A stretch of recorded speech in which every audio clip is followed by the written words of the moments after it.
I have one child in particular who's like, yes, she's a sucker. I just got her to do they the always thing. do. I know. Play us like fiddles. Like fiddles. Of course, we're talking about parenting because setting boundaries can be one of the toughest parts of parenting, but it's also one of the most important things we can do. Indeed. So joining us this morning to help us set boundaries and stick to them, that's the key to childcare and village advocate expert Florence Ann Romano. Welcome, Florence Ann, to the show. Hi. Hi, so happy to be here. Good morning.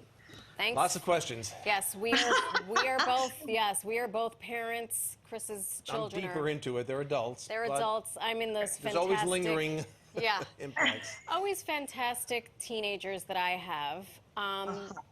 This sounds so trite, but why is it important to set boundaries? Because I think as parents, we get so caught up in the everyday grind that we forget about this.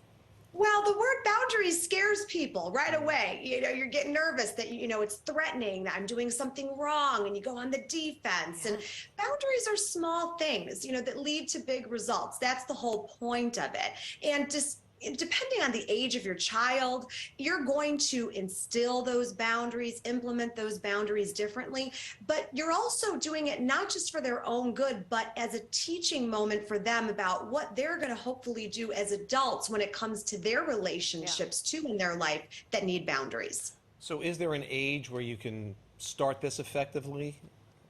You're already doing that truthfully at 2 or 3 years old, where you're saying, here are the rules of the house. We don't do this. We don't do this. We don't bite our sibling. We don't, ram into people, when we're playing. We share. We do things like that. I mean, it's small. Again, I don't want parents to feel overwhelmed like, oh gosh, I'm doing everything wrong already. I've missed the mark.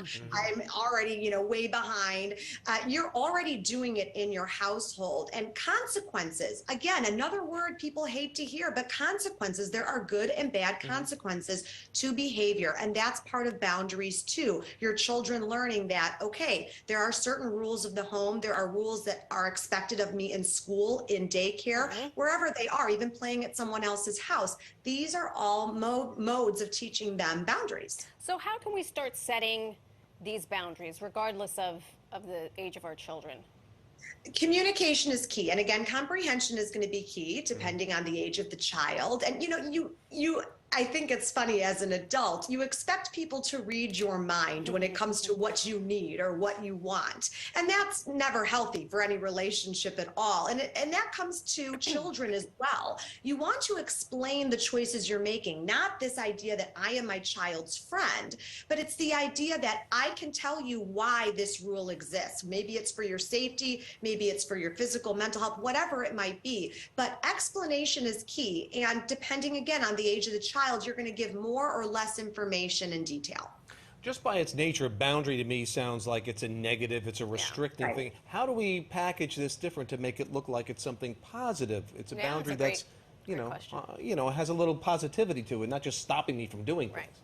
Exactly. Well, I want to use actually parents as an example of this, because that might be a nice way to translate it to children. But just think of yourself as an adult and the boundaries that you put in place in your life. And that could be as little as, and this is not little, but I think it's an important point, is, okay, my boundary is I'm comparing myself to everyone on social media. Every parent seems to be doing it better than I am. Their holiday decorations were better. They look more put together at carpool pickup than I do. They seem to do everything right. And the boundary you're going to set for yourself is, okay, maybe I'm scrolling too much. Maybe I am allowing myself too much time to go down that rabbit hole of comparison. And I know that sounds like maybe a child wouldn't be doing that, but gosh, we live in a day where everything is virtual, everything is social media, whether it's YouTube or whatnot. And your kids are doing the same thing too when it comes to that toy or that kid or that mom or dad is doing things differently. So start, using yourself as a lens. It doesn't feel good for you. It's certainly not going to feel good for your child. I think also too, if we look at, to your point about how do you package it, if we look at it as parameters with our children, but as a parent, it is still very difficult to adhere to them. So do you have any guidance for parents out there who have set up the parameters or the boundaries or whatever we're calling them in our homes? When our children push back, What And do they we do? will. Short of They getting will. a tall glass of Cabernet at the end of the night, right? Like what? I don't judge. I think that's a great idea. I think that's part of the package as we're talking about. Pick your battles. I think in life, this is generally a rule of thumb we all have for ourselves. Not everything is a fight. It's unrealistic to expect that everyone is going to behave the way you want them to. That's just not the way the world works. And so maybe you're going to allow a little bit more sweets that day because the grandparents are visiting. That's not usually a rule of our home, but we're going to do it today. And maybe they're going to stay up a little later because they're having a sleepover.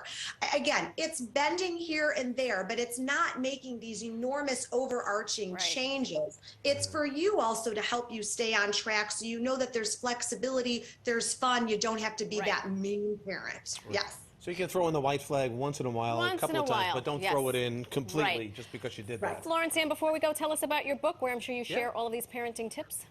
It comes out February 21st. It's called Build Your Village. It's there to help even people who don't have children understand that you deserve a community, you deserve arms around you and people to support you. I'm very excited about being able to connect with people about how they're building their village and finally giving directions to it. From what I understand, everyone's wondering what the directions are. So here we go. These are the directions. Fantastic. Thank you so much. Thanks so much.